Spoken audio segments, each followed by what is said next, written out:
Buenas noches, un placer saludarles. Estamos ya en el día jueves 5 de diciembre de 2019 y estamos comenzando Noticiero Hechos, emisión estelar. Pamela, Graciela, buenas noches. Buenas noches, Manuel. Buenas noches, Pamela. Estamos listos para presentarle la información en las próximas horas. Así es, también tenemos noticias del deporte, entretenimiento, tenemos un resumen de cómo se vivió el día de ayer el concierto de Marco Antonio Solís y muchísimo más. Así que con esta información vamos a iniciar con los titulares. Bienvenidos. La Asamblea Legislativa supera veto presidencial y ratifica las reformas al Código Electoral que permiten el voto por rostro en elecciones de alcaldes. Y en esta emisión conozca las reacciones que están generando las declaraciones del presidente del Consejo Ejecutivo Nacional del Partido Arena, Gustavo López, quien asegura que cuenta con los votos que requiere el desafuero del presidente Nayib Bukele. Pacientes que sean ingresados en el Hospital Médico Quirúrgico del Seguro Social utilizarán brazalete electrónico a partir del otro año. Conozca más de la medida. Y uno de nuestros equipos ha dado seguimiento a la racha de muertes que ha dejado el consumo de alcohol adulterado en San Pedro Nonualco, en el departamento de La Paz. En Francia, propuesta de reforma de pensiones del gobierno desata protestas y el inicio de una huelga general. El transporte colectivo, aviones, escuelas, entre otros sectores, han suspendido actividades.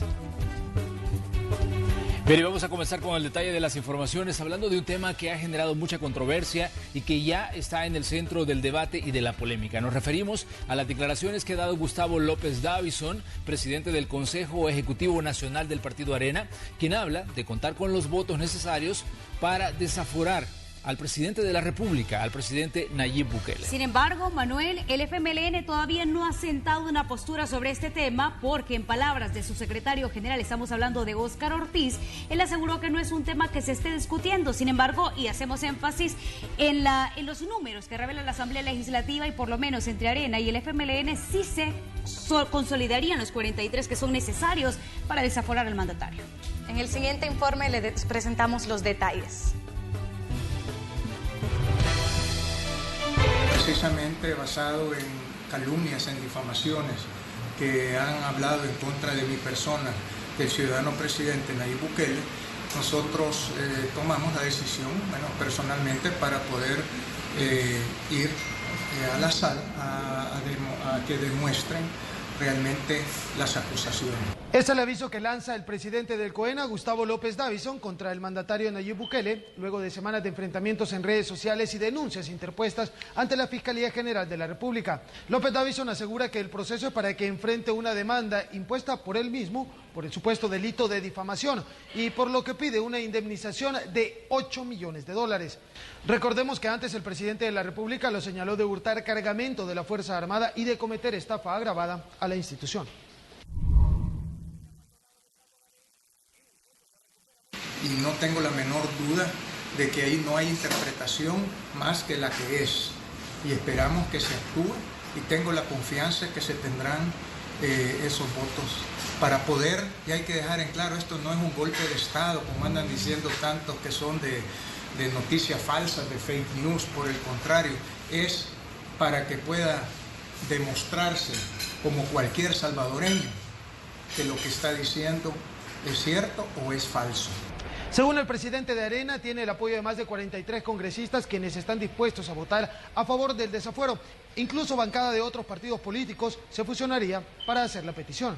Pero ¿existe realmente ese apoyo? El FMLN asegura que el tema no se ha abordado al interior del partido y su acompañamiento sería necesario para alcanzar el desafuero, si es que se llega a iniciar el proceso. De momento solo existe una intención manifestada de manera pública. Claramente, Gustavo López, presidente de mi partido, dijo que tiene los 43 votos que se requieren para desaforar al presidente Nayib Bukele. Y quiero que sean ustedes los primeros en enterarse que no van a contar con mi voto.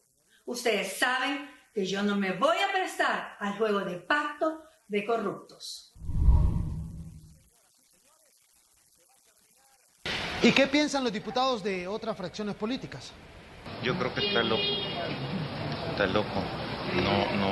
No podemos desestabilizar el país cuando nos ha costado que llegue a estar tan estable, a bajar los crímenes del país, que nunca los bajó Arena ni el FMLN. Yo creo que venir a quererle quitar el fuero al presidente, que nunca ha sucedido en este país, solo lo puede decir alguien que está un poco descerebrado. Para el alcalde de San Salvador, las intenciones de López Davison son propias y se desliga de las declaraciones vertidas por el presidente del COENA. Un tema que lo debe definir él. Él fue el candidato electo a la dirigencia formal del partido, y creo que deberían de separarse los temas personales de los temas de partido. En la vida real, el proceso no es solamente una petición de desafuero la que se debe hacer. López Davison presentó una demanda contra Bukele ante la Cámara Segunda de lo Penal. Será desde esa sede desde donde se notificará la aceptación o el rechazo de la demanda, y posteriormente, para que Bukele pueda ser procesado, las autoridades judiciales tendrían que pedir que le retiren el fuero.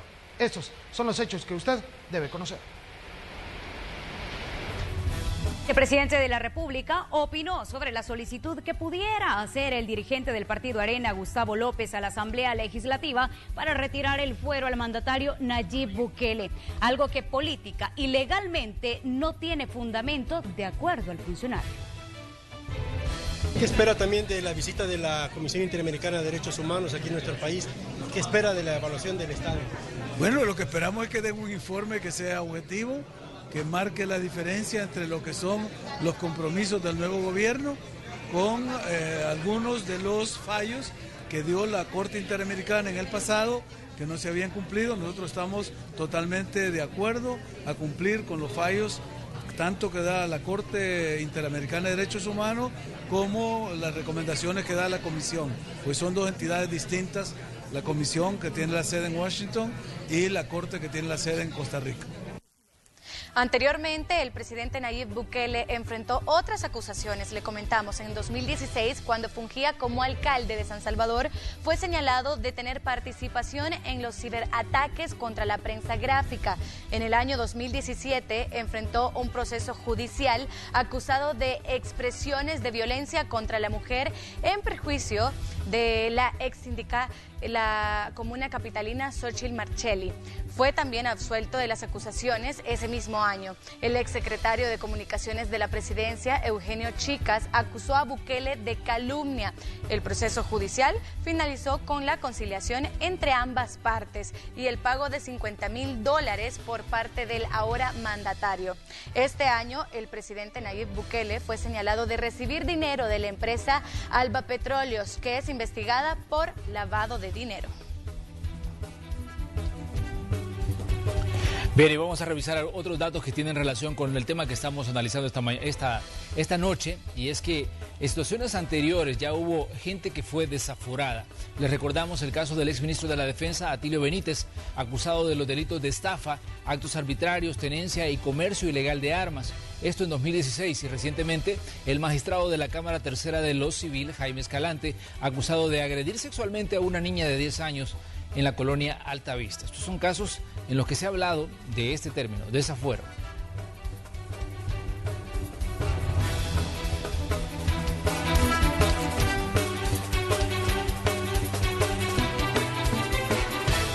Y en nuestras plataformas de redes sociales colocamos la siguiente pregunta. ¿Qué opina de la intención del presidente del COENA, Gustavo López Davison, de desaforar al presidente Nayib Bukele para iniciar un proceso legal en su contra? Y aquí tenemos algunas de las respuestas. Revisamos Twitter. Dinora dice, es irresponsable porque se armaría una gran revuelta. El presidente tiene el apoyo de la mayoría de salvadoreños y no lo permitiremos. Vamos a revisar otro de los comentarios, y ahí tenemos a Mario Bonilla.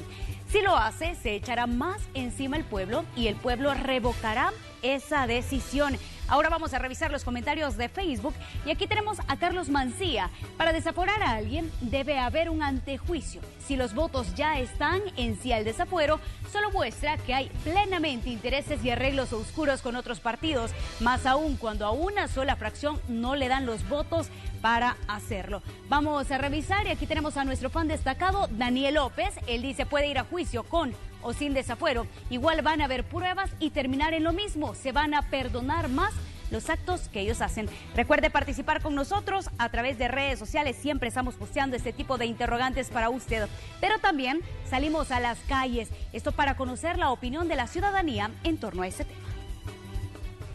De mi parte pienso de que mejor deberían dejar trabajar al presidente, ya que se está viendo que está haciendo buenas obras para el pueblo salvadoreño. Mal, porque es la forma que lo está haciendo, lo quiere hacer con prepotencia.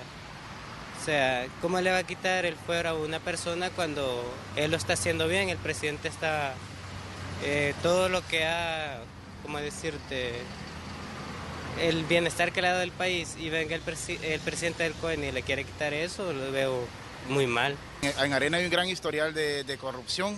Yo creo que antes de fijarse en el presidente debería fijarse en las personas que están pues comprometidas de su partido, ¿verdad?, de corrupción, como es el caso del expresidente de la Asamblea Legislativa. Eso pienso yo. En mi opinión, sí deberían de presentar todas las pruebas y hacer un juicio, o sea, que todo esté evidenciado, no solo así por decirlo, ¿no? El Instituto de Acceso a la Información Pública inició un proceso administrativo sancionatorio contra la ministra de Vivienda, Michelle Sol, por revelar datos personales de una ciudadana. Ahora la titular del Ministerio de Vivienda habló sobre esta demanda interpuesta por la organización Acción Ciudadana. Escuchemos lo que dijo la ministra.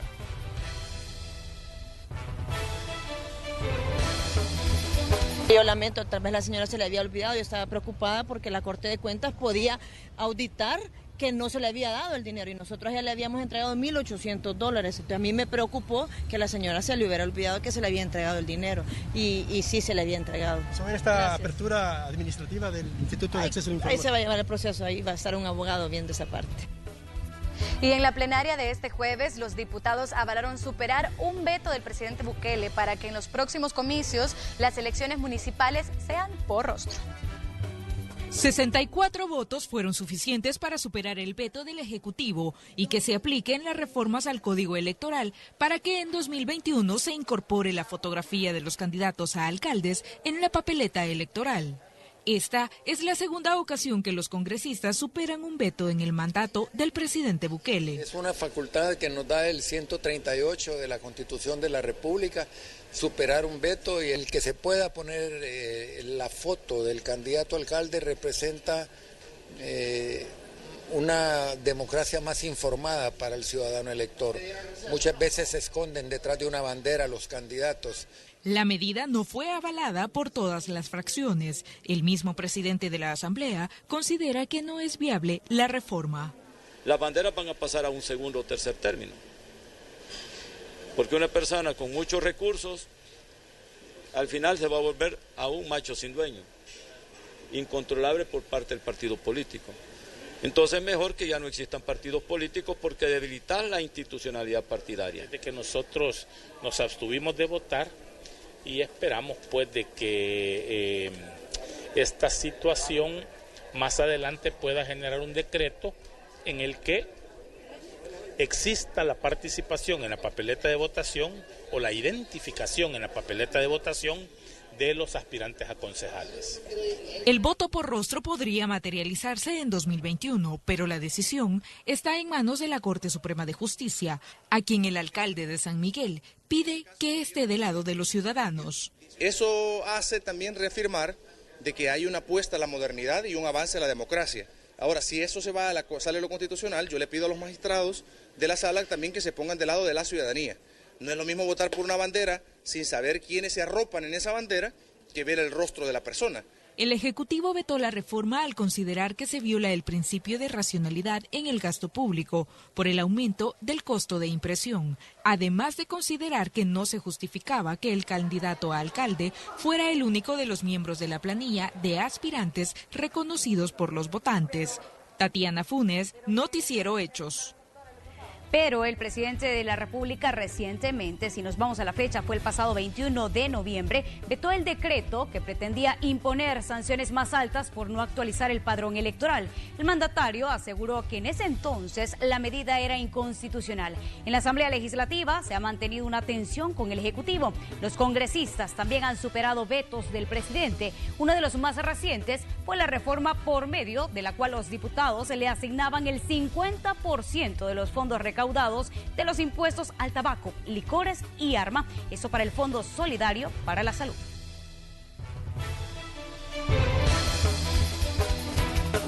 Pero tenemos otros temas que también son noticia en esta noche de jueves. Habitantes de la colonia Villa de Jesús, en el municipio de Soyapango, se concentraron en las inmediaciones de la calle que conduce a Tonacatepeque. Fueron alrededor de 75 personas quienes mostraron su rechazo a la instalación de una antena de telefonía, sin ser consultados, dicen ellos. Los demandantes llegaron hasta la comuna, hasta la alcaldía de Soyapango, donde amenazaron con tomar otras medidas de presión si no se atienden sus exigencias. Habitantes de la colonia Villa de Jesús en Soyapango se concentraron en las inmediaciones de la calle que conduce a Tonacatepeque. Fueron alrededor de 75 personas quienes mostraron su rechazo a la instalación de una antena telefónica sin ser consultados. Los demandantes llegaron hasta la comuna municipal, donde amenazaron con tomar otras medidas de presión si no se atienden sus exigencias. Conductores denuncian un hundimiento de asfalto sobre la 19 y 21 Avenida Sur en San Salvador. Según los automovilistas y motociclistas que transitan por la arteria, el peligro es inminente, pues es difícil ver el orificio. Hacen un llamado a las autoridades pertinentes para nivelar la calle cuanto antes y así evitar pérdidas lamentables. Una mujer identificada como Raquel Munguía murió ahogada junto a su hijo de 7 años mientras se encontraban de paseo en la playa Barra de Santiago en Aguachapán. Un momento de disfrute se convirtió en tragedia cuando ingresaron al mar y las olas comenzaron a arrastrarlos. Según cuerpos de socorro, las víctimas eran originarias de Armenia, Sonsonate. En el muelle Puerto Grande de San Dionisio, Usulután, fueron detenidos Luis Herminio Morales, alias El Duende, y Alicia González Portillo, presuntos miembros de estructuras criminales. Se les incautó un fusil M16 con 2 cargadores, 2 motores para lancha y tanques de gasolina. Y en otros temas, los sindicatos de varios sectores salieron a las calles a exigir que en el país se modifique la ley de pensiones. Se mantendrán en las calles hasta que sus peticiones sean escuchadas, así aseguraron. Veamos. Son sindicatos que continúan presionando para que se derogue la ley del sistema de ahorro para pensiones. Ellos piden que el tema previsional sea administrado por un ente único estatal. Protestaron sobre la 25 Avenida Norte y la Juan Pablo II. Su destino, la Asamblea Legislativa, donde cada vez cobra fuerza el debate sobre una nueva ley que garantice un retiro digno. La creación del Instituto Autónomo Previsional que le garantice a la clase de trabajadores un retiro digno. Obviamente con la composición y el ente rector de conducción, que estemos representados también los trabajadores. No es posible que en este momento la gente esté pensionando con el 35%. Todo el sector de la clase trabajadora hemos sentido el impacto a partir de que del año 1998 se entró en vigencia la ley SAP. Bueno, en aquel momento obviamente el impacto no se sentía, pues todos estábamos en pleno desarrollo de las actividades laborales. Ahora que ya hay mucho trabajador, llegó ya a su límite de edad, de tiempo de servicio, se demuestra la realidad que con la pensión actual no se puede sobrevivir. Al movimiento No Más AFP se sumó la representación del sector salud. Alex Carballo sostiene que miles de trabajadores ya se jubilaron con pensiones que no cubren las necesidades básicas. Estamos hablando de entre 2.000 y 2.500 trabajadores que pues por condiciones de salud se vieron obligados a pensionarse con pensiones de hambre. ¿Cuántas personas están en edad de jubilación y no lo han hecho precisamente porque la pensión les va a quedar baja? Estamos hablando aproximadamente entre 1.500 y 2.000 trabajadores que están en condiciones de jubilarse y muchos que han optado por pensionarse con $300, con 258, 290, y esto los obliga que a pesar de sus condiciones de salud deplorables continúen trabajando. La Asamblea Legislativa estudia varias propuestas de modificación al sistema de pensiones. Desde 2017 no se aprueba una reforma a la ley. El panorama, al menos a finales de 2019, no es favorable para un nuevo cambio. El estudio podría tomar más fuerza en 2020. Mientras eso no ocurra, los sindicatos seguirán en las calles. Con imágenes de Ricardo Tobar, Inmar Batres, Noticiero Hechos. Vamos con más información. Representantes de trabajadores del Consejo Superior del Salario Mínimo, Ricardo Soriano, sostuvo que el posible aumento salarial hasta $600 dependerá de las negociaciones al interior del Consejo. Además, señaló que la representación del gobierno, empresa privada y trabajadores tiene que ser constante para llegar a un acuerdo que ayude al sector laboral. Otro poco más o menos, le digo, podemos votar a 300. Queremos ver por lo menos un 80%, poco más o menos, poder incrementar, o si se puede un porcentaje más, pero sí, esa es la idea de nosotros, la disposición y el planteamiento que tienen los trabajadores, es, le digo, pues poder llegar a un feliz término. La época más feliz del año es tiempo para compartir en familia. No uses el celular al manejar, esa llamada puede esperar. Escoge tus luces para estas fiestas, una recomendación que definitivamente tenemos que acatar porque los accidentes de tránsito continúan a la orden del día. Vamos a ir a una pequeña pausa comercial, pero cuando regresemos vamos a continuar con las noticias y les adelantamos, 2020 va a iniciar con el despliegue de por lo menos 1,000 soldados en diferentes puntos del país. Eso como parte del Plan Control Territorial. Al regresar tenemos los detalles.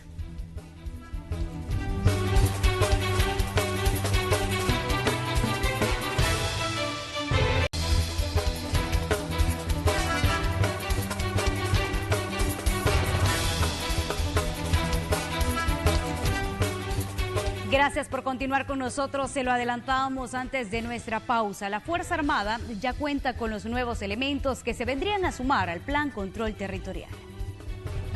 A partir del mes de enero de 2020, 1,000 soldados se integrarán al Plan Control Territorial. Son parte del reclutamiento que se inició en octubre y ya pasaron por las 15 semanas de adiestramiento. Están listos para ser desplegados a nivel nacional. Además, antes que finalice este año, más de 400 elementos se sumarán a los departamentos que tienen mayor repunte de homicidios. En total, serán más de 1,400 elementos que saldrán a las calles.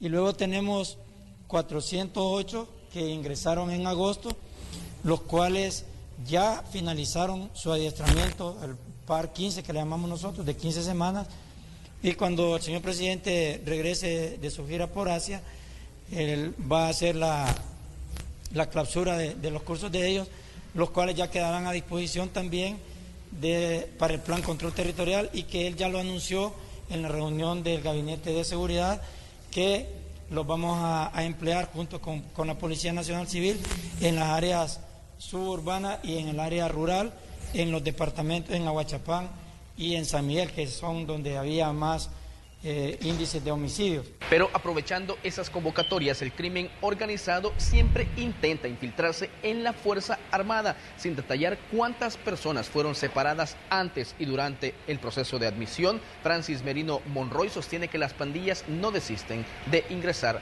a la institución. Lo que yo le puedo garantizar es que en el periodo del 1 de junio a la fecha sí se han mejorado esos controles. Adicionalmente a lo que hacemos para que ingresen, continuamos ya estando adentro, continuamos haciendo procedimientos que nos permitan poder detectar, y de hecho ya hemos sacado algunos que habían pasado, que ya estaban en la fase de reclutamiento. ¿Cuántos? No tengo el dato exacto, no son muchos. Los que ya estando adentro los hemos detectado. El titular de la defensa reveló que hay elementos activos dentro de la institución que tienen incompletos los requisitos de ingreso. La Fuerza Armada está realizando un filtro a esas personas como si se tratase de un nuevo ingreso. El número que ya habiendo ingresado lo hemos detectado que tenían, y anteriormente estamos en ese proceso. No se lo puedo decir porque la primera observación es que no tenían completo el expediente. Entonces, la orden que se ha dado es que se les ha dado fecha para que estén completos los expedientes.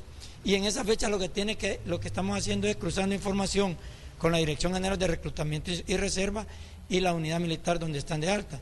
Entonces, cuando ya se coteje la información, allí se podrá detectar cuántos son los que no tenían toda la documentación. ¿Este año podría ser el primer trimestre de 2020? Sí, yo creo que más seguro el primer trimestre. En los primeros 3 meses de 2020 se realizará una nueva convocatoria que no solo servirá para el Plan Control Territorial, sino para que la Fuerza Armada cumpla con las reservas estipuladas por la ley. Con imágenes de Ricardo Tobar, Inmar Batres, Noticiero Hechos. Y esta noche también le contamos que quedó en libertad la agente policial acusada de matar a un hombre que intentó violarla. Esto ocurrió en Sonsonate. La mujer había sido acusada por el delito de homicidio simple, pero fue la Fiscalía General de la República la que pidió que fuera liberada de todo cargo. El director de la policía, Mauricio Arraza Chicas, ha informado a través de su cuenta en la red social Twitter que la agente, que el pasado fin de semana fue detenida en un caso de legítima defensa en Huayúa, Sonsonate, al dar muerte a su agresor, será incorporada a la brevedad posible tras ser sobreseída definitivamente de homicidio simple.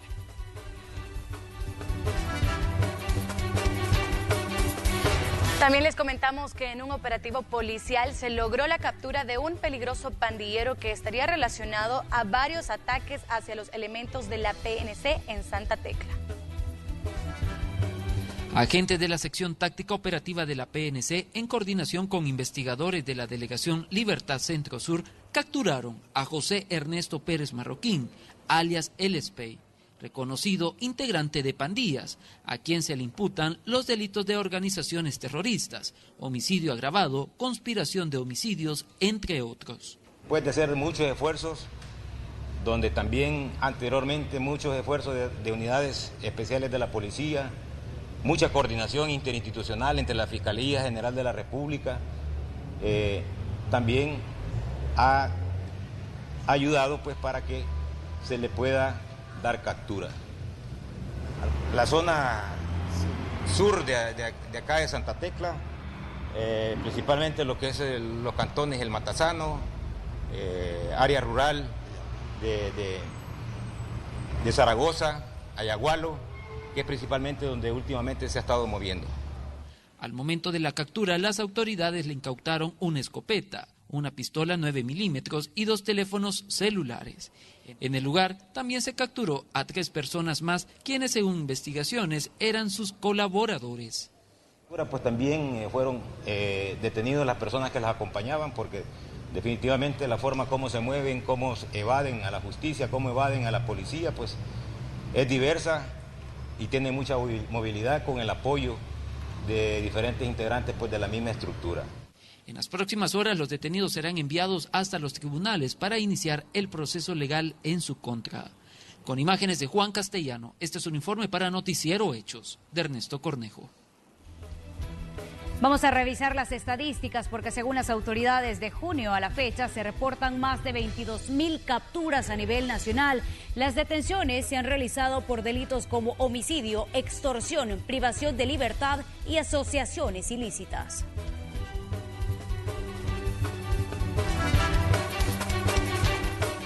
Preste atención al siguiente dato. Pacientes que sean hospitalizados en el Instituto Salvadoreño del Seguro Social se les va a colocar brazaletes electrónicos a partir del otro año. Esto para que haya una mejor atención y también más seguridad. Ahora se utilizará la tecnología colocando brazaletes con códigos de barra para identificar a los pacientes hospitalizados. Un plan piloto que inició en el Hospital Médico Quirúrgico del Seguro Social y que se ampliará en los próximos años al resto de hospitales de la institución. Este será colocado en su muñeca y contendrá importante información propia de su registro, desde su nombre hasta el área de ingreso, procedimiento programado, fecha y hora de cirugía, registro de medicamentos e insumos médicos utilizados en su atención, hasta la impresión del ticket con el costo monetario invertido durante su hospitalización. Esta identificación de registro digital traerá muchos beneficios, entre ellos reducir el riesgo de malos procedimientos y tratamientos a pacientes equivocados. Colocación o implantación de insumos o dispositivos en pacientes en forma equivocada al no contar con una identificación correcta, nos puede generar graves daños a la salud. Entonces nosotros estamos disminuyendo esa brecha que ahora tenemos de un proceso manual a un proceso más automatizado, en donde ya el personal no se va a dedicar tanto a estar verificando si eso no es un paciente, sino que ya va a estar más dedicado a atenderlo como es. Al final se entregará al paciente una especie de etiquete donde aparecerá incluso el costo del tratamiento. Me llama la atención que al final del tiquetito van a colocar el costo de la operación. ¿Cuál es el objetivo de eso? Bueno, llevar un mejor control de nuestros gastos, ¿verdad? Por aquello de el manejo en lo más importante, los insumos médicos, ¿verdad? Es cosa de mantenimiento, ¿verdad? De seguridad, de control, y llevar permite la transparencia y sobre todo un presupuesto real. La inversión del proyecto es de más de $200,000 y a nivel de Centroamérica el Seguro Social es la primera institución que lo implementará. Con imágenes de Roberto Martínez, un reporte de Luis Alberto López. Y tras conversaciones con varios sindicatos del Instituto Salvadoreño del Seguro Social y con la mediación del ministro de Trabajo, se logró llegar a acuerdos con el director de esta institución. Uno de ellos es, ¿verdad?, que para evitar este tipo de bloqueos, ¿verdad?, en las unidades médicas del Seguro Social, los sindicatos tienen que agotar sus instancias, primero con mi persona, con el señor director general del Instituto Nacional. Si conmigo no pueden resolver el conflicto, pasarán con el ministro de Trabajo, y si con el ministro de Trabajo no lo resuelven, bueno, que tomen sus medidas de hecho. Otro de los acuerdos es que nosotros vamos a investigar, ¿verdad?, los casos de las jefaturas, al parecer de los gobiernos anteriores, que han hecho o maltratado a los empleados del Seguro Social. Y en más información, el fenómeno de la migración y sus causas fueron abordadas en el Foro Regional del Sistema de Integración Centroamericana que se desarrolla en el país. De acuerdo a un reciente estudio de migración en Centroamérica, más de 4 millones de personas, es decir, el 8% de la población, viven afuera de sus países de origen. Las razones siguen siendo las mismas: violación e inseguridad. Este fue uno de los puntos que se abordaron en el Foro Regional SICA 2019. En el SICA creemos que la migración es la consecuencia de nuestro déficit de desarrollo, pero que además debe ser una opción y no la única opción para la gente, y creemos en la visión humanitaria por encima de una estrictamente de seguridad. Hablar de migración a nivel de región, podemos hablar más ampliamente de las soluciones, porque no solamente nos estamos enfocando en un problema de un solo país, sino es un problema región de toda Centroamérica. Los estados de Centroamérica han emitido un sinnúmero de posiciones de acuerdo a sus capacidades y posibilidades para poder atacar este tema. Y sin duda estos paneles donde estamos hablando de migración a nivel regional nos abre la posibilidad y la oportunidad para generar mejores y mayores soluciones. El plan estratégico de integración, así como los retos y oportunidades que tienen los jóvenes, también fue analizado. Ha sido una oportunidad maravillosa para poder exponer nuestras realidades, para poder ponderar nuevas oportunidades y soluciones para los problemas que nos atañen a la juventud hoy día. La revolución tecnológica, como también el crecimiento económico, fueron uno de los puntos que no dejaron pasar por alto en este foro. Con imágenes de Juan Castellano, este es un informe para Noticiero Hechos, de Ernesto Cornejo. Para esos jóvenes y que no tengan... Otros 3 migrantes de Honduras y El Salvador fueron enviados a Guatemala como parte del acuerdo de cooperación para solicitudes de asilo firmado con los Estados Unidos.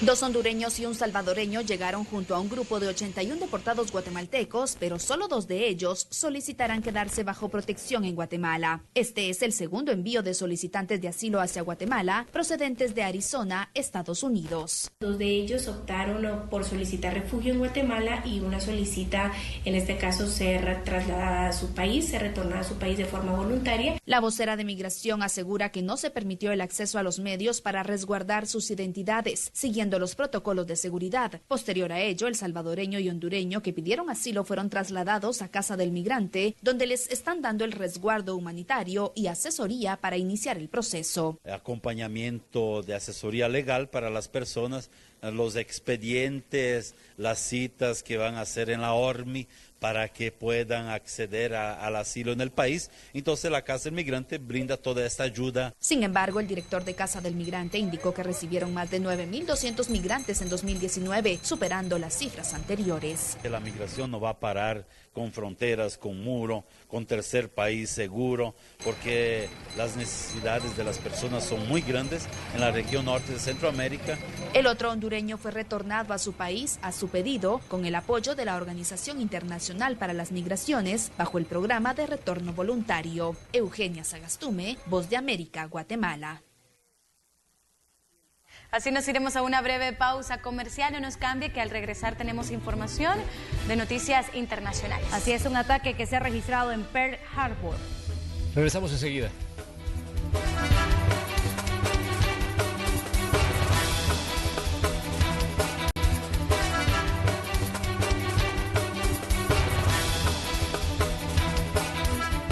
Traemos información de algunos sucesos que han ocurrido en diferentes partes del planeta. En Francia, la policía, escuche usted, disparó gases lacrimógenos contra una masiva marcha en la capital por el plan del gobierno de revisar el sistema de jubilación.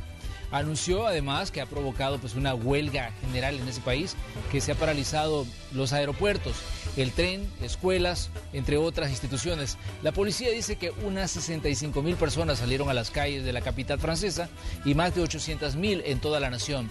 Lo que buscan es obligar al presidente Emmanuel Macron a desistir de la reforma previsional. La huelga abierta de los sindicatos representa el mayor desafío para el presidente de Francia desde que estalló el movimiento del chaleco amarillo contra la desigualdad económica hace un año. En París, pequeños grupos de activistas enmascarados destrozaron los escaparates de las tiendas, prendieron fuego y lanzaron bengalas. Incluso el Museo del Louvre cerró algunas de sus galerías, así como el Palacio de Versalles. Y vamos con más información. Un ataque mortal se registró en el astillero naval estadounidense de Pearl Harbor. Esto 3 días antes de la conmemoración del Día de Recordación de Pearl Harbor, el ataque japonés que dejó miles de estadounidenses muertos en 1941.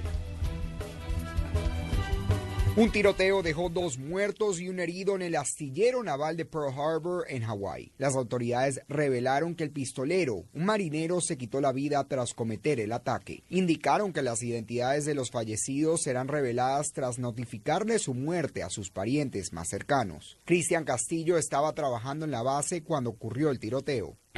Escuché un montón de disparos en el área y mi jefe nos dijo que nos agacháramos. El contraalmirante Robert Chadwick confirmó que las víctimas eran civiles que trabajaban en el astillero naval y reveló lo que significa para aquellos que trabajan ahí.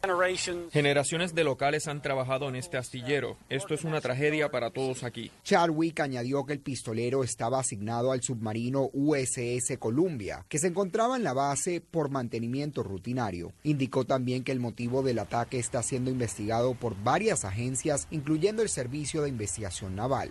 Las autoridades indican que la persona herida es un hombre que se encuentra en condición estable en un hospital de Honolulu. La balacera ocurrió 3 días antes del Día Nacional de Recordación de Pearl Harbor, fecha que conmemora el ataque japonés que dejó más de 2.000 estadounidenses muertos. La agresión provocó que Estados Unidos entrara en la Segunda Guerra Mundial. Leonardo Feldman, Voz de América, Washington.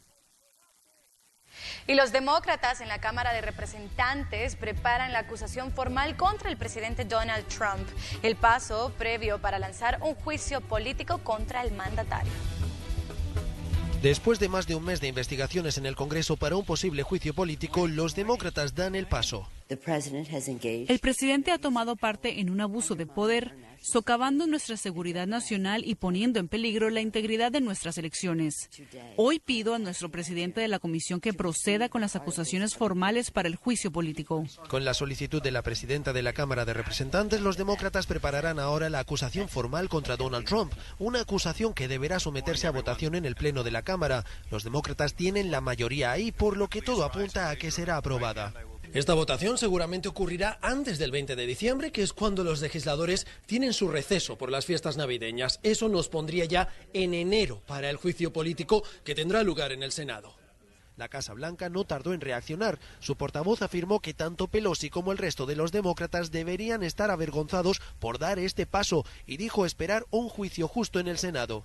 Un dato clave es que los republicanos controlan esa Cámara y apoyan en bloque al presidente, lo que quiere decir que es muy improbable que el proceso acabe en una destitución de Donald Trump. Sin embargo, donde sí podría tener un efecto este proceso es en los votantes y, por tanto, en los resultados electorales de noviembre del año que viene. Pelosi dejó asomar la artillería. Creo que este presidente es un cobarde a la hora de ayudar a los niños que están asustados por la violencia con armas. Creo que es cruel por no ayudar a los soñadores de los que estamos muy orgullosos. Creo que no acepta la crisis climática. Sin embargo, eso es para las elecciones. Tanto el presidente como el Partido Republicano consideran que la investigación para el juicio político ha sido una artimaña meramente política de los demócratas. Bricio Segovia, Voz de América, Washington. Y los problemas vinculados a los servicios básicos en Venezuela se han acentuado durante este 2019. Así lo afirman sus pobladores. En ese contexto, ciudadanos consultados expusieron las consecuencias de vivir en un país que enfrenta una crisis que a su juicio acabó con los servicios públicos. Durante 2019 en Venezuela, la crisis de los servicios públicos, según sus residentes, traspasó el umbral de las soluciones puntuales o coyunturales. Se convirtió, afirman, en un inconveniente de talla estructural que requiere orquestar una serie de políticas que permitan restablecer la senda correcta en la prestación de servicios. Antonia Arrania, con 80 años de edad y 60 de ellos en Venezuela, expresó su molestia por no contar con servicio de agua potable por más de un mes.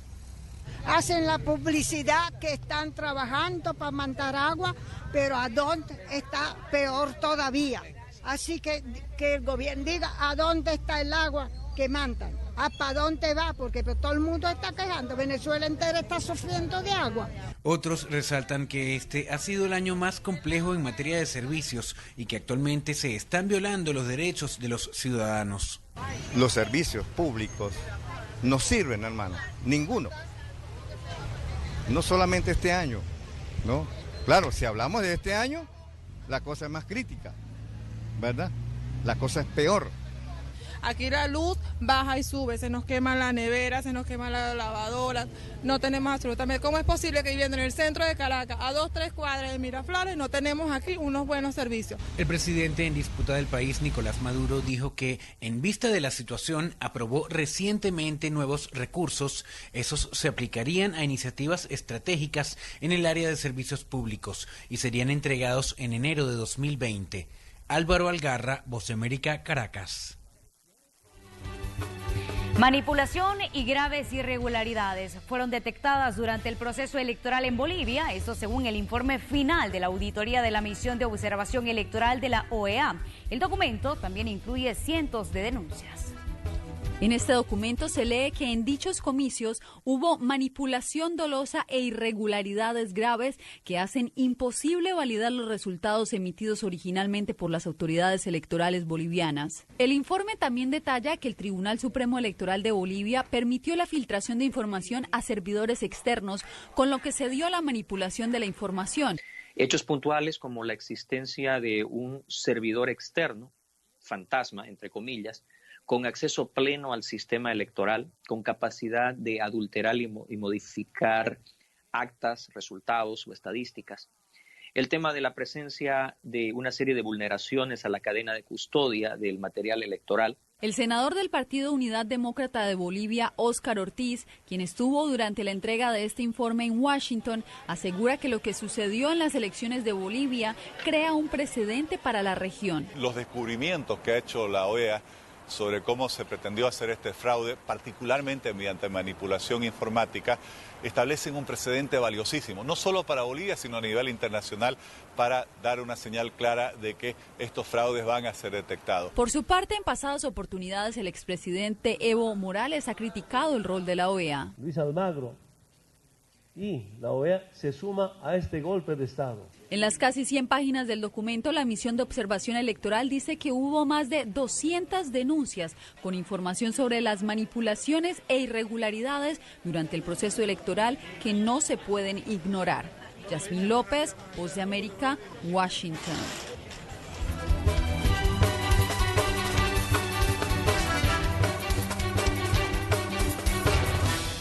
Pero vamos con información de carácter regional y esto tiene que ver mucho con una decisión que ha tomado Estados Unidos. Las autoridades del Departamento de Estado de este país anunciaron que en las próximas semanas van a suspender los viajes de placer o negocios, escuche usted, a todos los funcionarios centroamericanos que hayan sido señalados de actos de corrupción. Las autoridades norteamericanas aseguran que se emitirá un listado en el que se dará detalles de los nombres para hacer posible la medida. Estados Unidos solicitó colaboración al gobierno de la región central para hacer efectivas las medidas. Estamos hablando de Honduras, Guatemala, El Salvador y el resto de la región centroamericana. Y esa es una declaración, una noticia basada en declaraciones que daba Patrick Ventrell, quien es parte de un organismo que tiene que ver con la lucha contra el narcotráfico y también contra la corrupción. Y él decía de que el objetivo es avergonzar a quienes se estén aprovechando para viajar a Estados Unidos, ya sea de viajes de placer o incluso para mandar a estudiar a sus hijos, para avergonzarlos, decía, de que se están lucrando de dinero sustraídos de los estados en los que han estado trabajando o donde han sido vinculados a casos de corrupción. Y la verdad es que aquí de lo que se trata también, Manuel, es de ir transparentando los recursos con los cuales operan los diferentes funcionarios y de qué manera se están distribuyendo. Y a mí me parece excelente la acción que está tomando Estados Unidos, porque como dicen, sin castigo no limitamos a las personas de cuál debe de ser realmente el objetivo y cómo se debe administrar el dinero. Exactamente, bueno, ahí tenemos esta declaración que surge en las últimas horas, que dada por Patrick Ventrell. Él es representante de la Oficina de Asuntos Internacionales de Narcóticos y Aplicación de la Ley INL en los Estados Unidos, y hablaba de cómo va a endurecer ese país la lucha contra la corrupción y también contra el narcotráfico, incluso en la región centroamericana, y hacía énfasis en el tema corrupción, porque decía de que muchos de los que se han lucrado de dinero sustraído de los estados centroamericanos se van a Estados Unidos a vivir, ya sea viajes de placer o incluso mandan a estudiar a sus hijos a centros prestigiosos. Imagínate, Manuel, que eso también se da en el contexto en el que el país también está intentando establecer unas ICIES y de esta manera poder condenar todos aquellos actos de corrupción que se registren en territorio salvadoreño. Ahora falta ver cuál va a ser la operatividad y de qué forma se van a venir implementando. Creo que el tiempo va a decir y va a dar a conocer los resultados de este reciente anuncio que ha hecho Estados Unidos. Así es, bueno, declaraciones, como decíamos, de un funcionario norteamericano sobre este tema. Nos iremos a una breve pausa comercial, ya regresamos.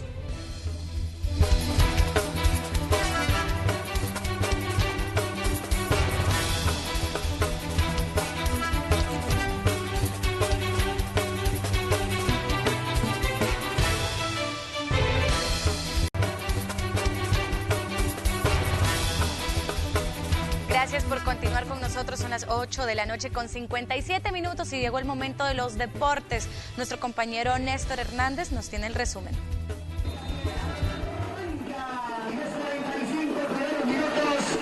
Compañeros de Noticiero Hechos, arrancamos de inmediato con el fútbol nacional.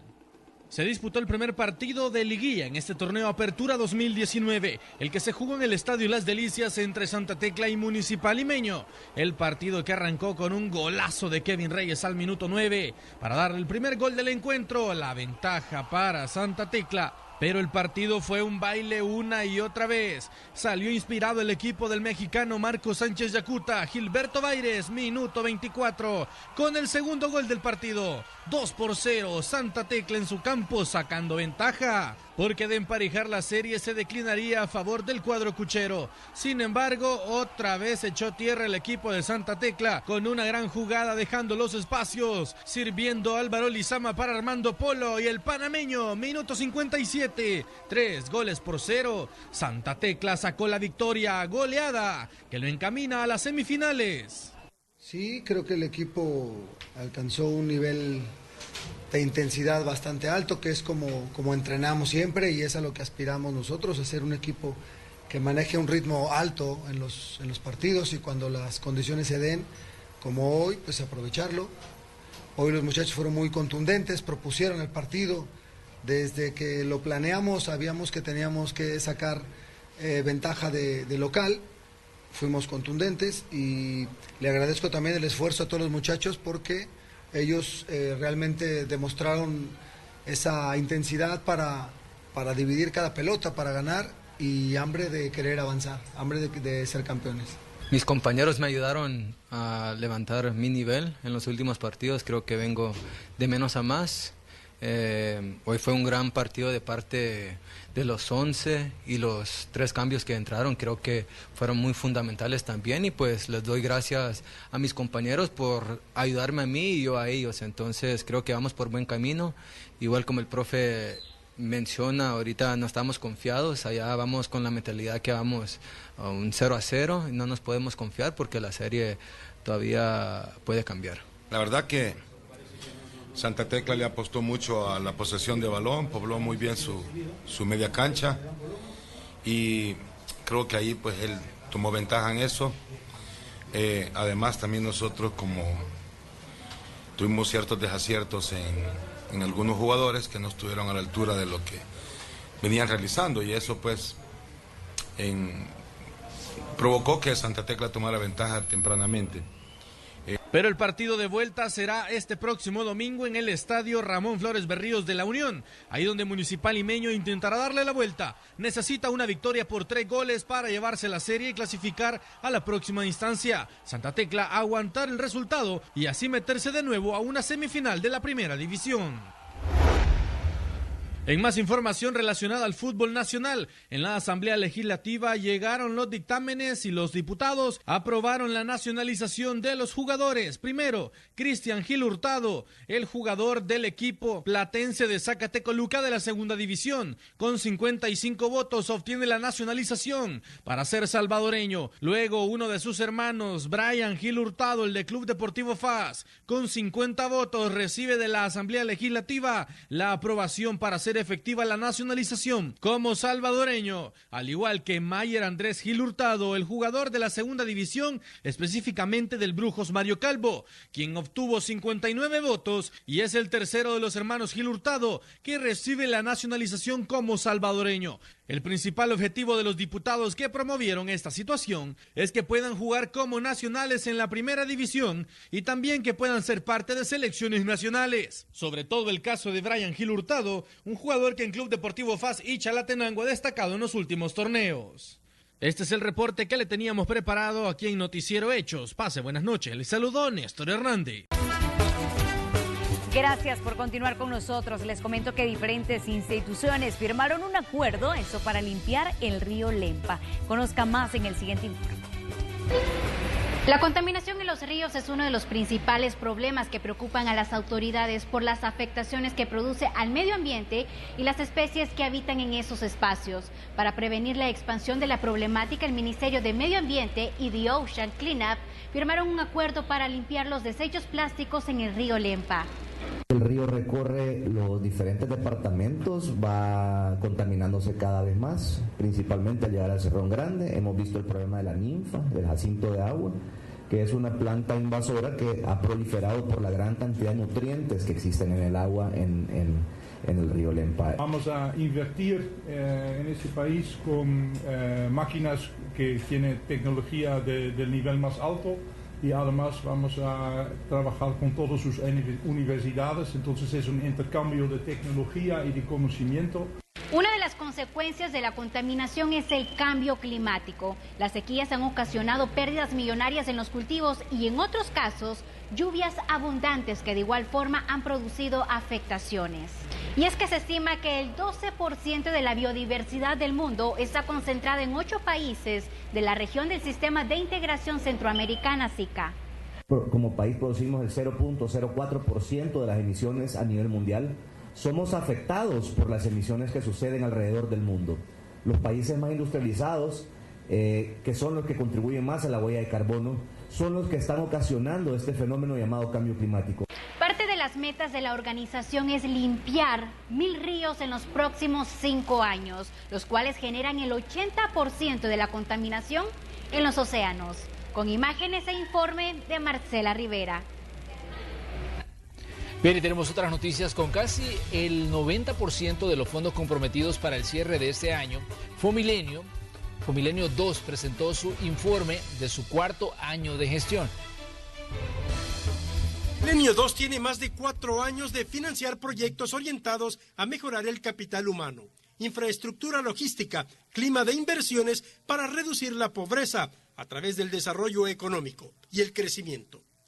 De los 365.2 millones de dólares, ya está comprometido el 89.7% de los fondos. Somos un aliado que trabaja en equipo con este país y ese trabajo en conjunto muestra que el éxito del desarrollo está basado en la responsabilidad compartida, la transparencia y la rendición de cuentas mutuas, que eso es lo que estamos haciendo en este momento. Que en el gobierno del presidente Bukele, el mecanismo del asocio público-privado iba a ser una de las formas mediante las cuales íbamos a buscar el desarrollo, la implementación y la ejecución de las grandes obras de infraestructura. Es una inversión programada para 5 años, que concluirá en septiembre del 2020. Son fondos estadounidenses y su embajador destaca el apoyo como socio estratégico de El Salvador. Nos comprometemos a continuar apoyándolos porque creemos en invertir en este país por los valores que compartimos, por los lazos fuertes que existen entre nuestros países y nuestro gente. ¿Y por qué? Creemos que cuando El Salvador trabaja mano a mano con buenos socios, sí es posible de hacer cambios fundamentales. Con recursos de Fomilenio 2 se han realizado proyectos en 66 municipios de 10 departamentos de El Salvador, como construcción y equipamiento de centros educativos, ampliación de la carretera con 26.5 kilómetros desde el Aeropuerto Internacional hasta Zacatecoluca, apoyo técnico y financiero a proyectos productivos, entre otros beneficios. Con imágenes de Roberto Martínez, un reporte de Luis Alberto López. Les comentamos también que este día la CIGET llevó a cabo la subasta de más de 100 MHz para mejorar los servicios tecnológicos. Conozcamos. El método de la subasta se denomina ronda simultánea y sucesiva.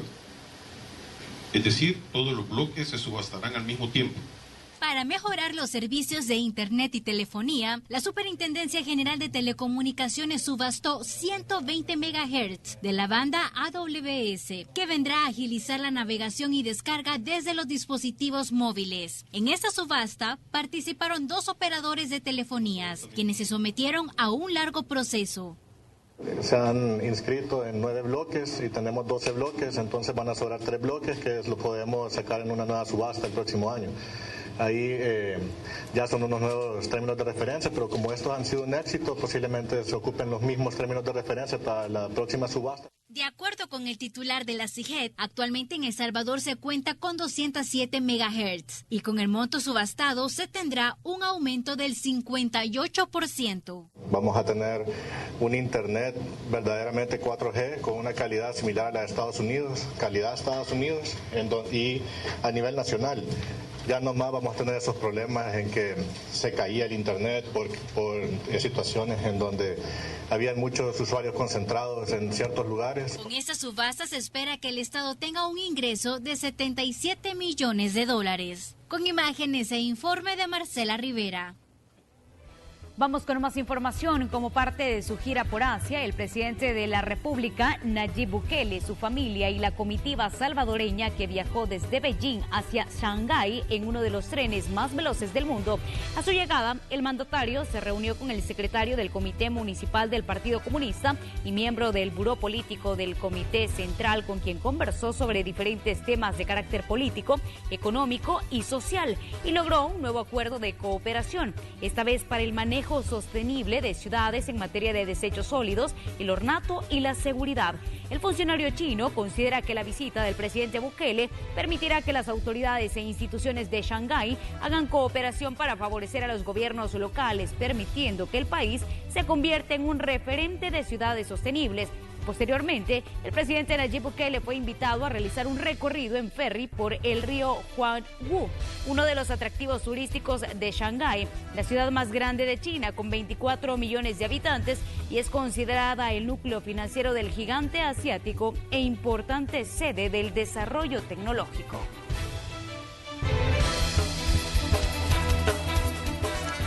Pero vamos a una noticia que nos llena de mucha satisfacción. La educación continua es una opción que pueden encontrar jóvenes y adultos que quieren seguir aprendiendo en la rama de las comunicaciones.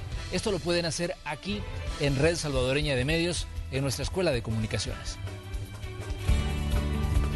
La educación continua es el medio para mantenerse actualizado con las últimas tendencias de su sector o los avances en un tema específico, y el mundo de las comunicaciones es un claro ejemplo, pues cada día evoluciona. Es por ello que Red Salvadoreña de Medios se pone a la vanguardia y comparte sus conocimientos y recursos para jóvenes y adultos. Nosotros como Escuela de Comunicaciones justamente comenzamos este año en alianza con la Universidad Dr. José Matías Delgado a explorar en esta área de la educación continua, la cual le permite a muchas personas que tal vez no concluyeron sus estudios universitarios o que simple y sencillamente se quedaron ahí, tenían deseos de sacar una maestría, una especialización, pero por motivos de comenzar ya en el ámbito laboral se les dificultó. Así que esta área de la educación continua ha representado una oportunidad para ellos para especializarse y para obtener un título.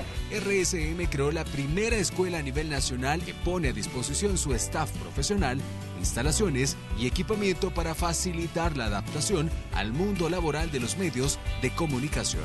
Los talleres, diplomados y posgrados de la Escuela RSM son avalados por la Universidad Dr. José Matías Delgado. En ese sentido, la unión de una universidad con otros sectores productivos, en el ámbito que sea, permite también al estudiante acercarse a los espacios donde posiblemente trabaje. La educación continua permite profundizar en un aspecto particular a través de sus programas académicos. La metodología primordial es la práctica. Nuestra filosofía y los ingredientes principales es teoría, un porcentaje, pero mucho más la práctica, y pues estamos acá en un lugar donde hay 2 estaciones de televisión y una radio.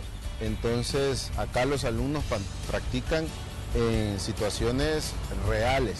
Lo ponemos en comparación con los cursos en línea y en comparación con la escuela. Yo creo que la innovación vendría siendo de que la gente que trabaja diariamente en el medio de comunicación es la que está aportando sus conocimientos a los jóvenes, o sea que tenés una adquisición de conocimiento práctico y teórico.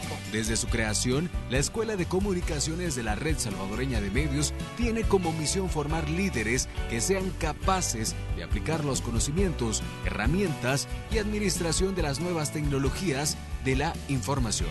Con imágenes de Juan Castellanos, Nelson Quinteros, Noticiero Hechos.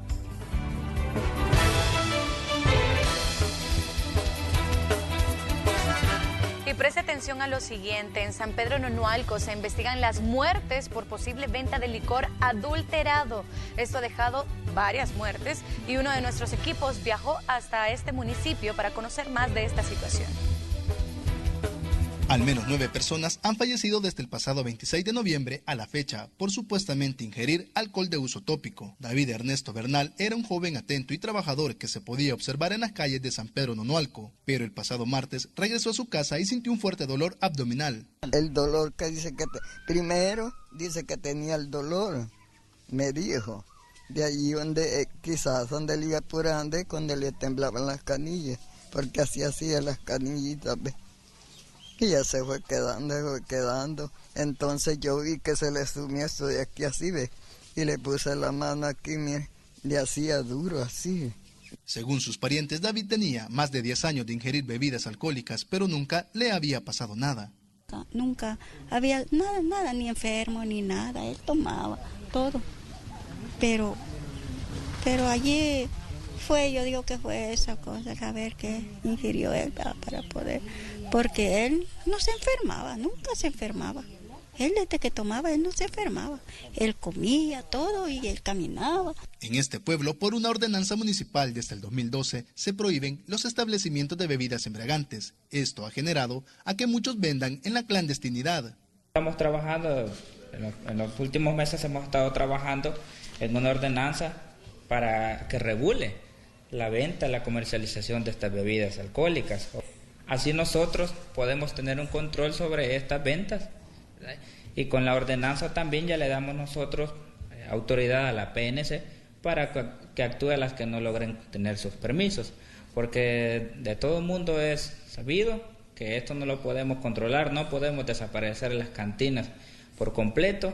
Entonces, ¿cómo debemos actuar? Regulándolas, teniendo un control sobre ellas para que no sucedan estas situaciones que estamos viviendo hoy en día aquí en el municipio. Eran enterrados 2 y con este son 3. La semana pasada mismos 3, ya digamos ya van 6 pues.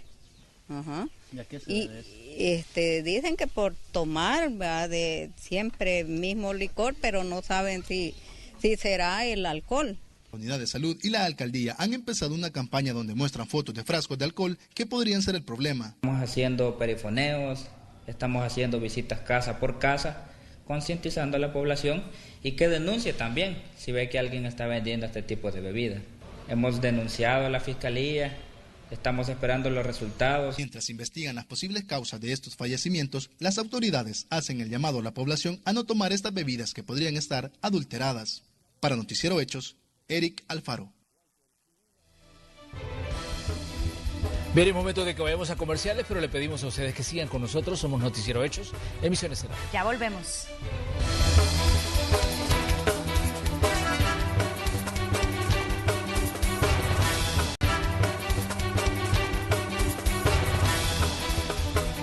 Gracias por continuar con nosotros. Traemos noticias positivas porque el árbol de Navidad de la Ciudad del Vaticano ya fue iluminado. Esto a menos de 3 semanas de la celebración del nacimiento de Jesús.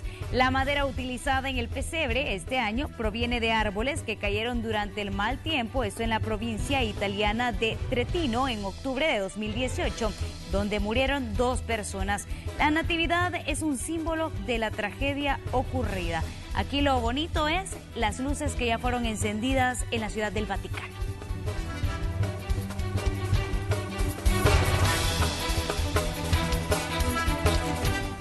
Bien, en Estados Unidos una de las tradiciones durante la época navideña es cortar el árbol que dará vida a cualquier decoración. La costumbre genera un movimiento comercial sin precedentes durante esta temporada del año.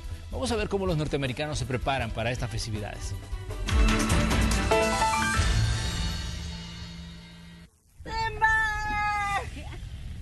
Un pino decorado con luces, bolas y a veces muñecos es una de las tradiciones más habituales durante la época navideña. Algunos crecen con esta costumbre, otros la crean, como Mori Sultana, que se crió en medio de otra cultura. Este es realmente mi primer año aquí. Mis amigos me trajeron y en realidad creo que esta será una tradición. Cada árbol que es cortado por el cliente puede valer entre 50 y 80 dólares aproximadamente, al menos la mitad del precio de lo que podría costar en las calles de Nueva York. A los que llegan aquí se suman gastos de transporte, mantenimiento y en ocasiones de espacio en donde se hace la venta personal y otros. Plantamos aproximadamente de 3 a 4 mil árboles cada año en primavera y continuamos con el mantenimiento durante todo el año. Tenemos que cortar las malas hierbas y los pastos que crecen entre los árboles, tenemos que entresacar los árboles. Según cuenta Roger Janney, dueño de Simon's Farm, los árboles pueden durar hasta 8 años en alcanzar el tamaño ideal para la venta. La tradición de esta familia comenzó en 1952 y ya son 4 generaciones las que la han mantenido viva. Laura Sepúlveda, Voz de América, Nueva York. Bien, estamos llegando al final de esta entrega de noticias. Como siempre, le agradecemos a usted que nos permita llegar a su casa o a cualquier lugar para contarle precisamente todas las informaciones que se generan durante el día. De nuestra parte ha sido todo. Gracias por su preferencia y que tengan una feliz noche. Que descansen.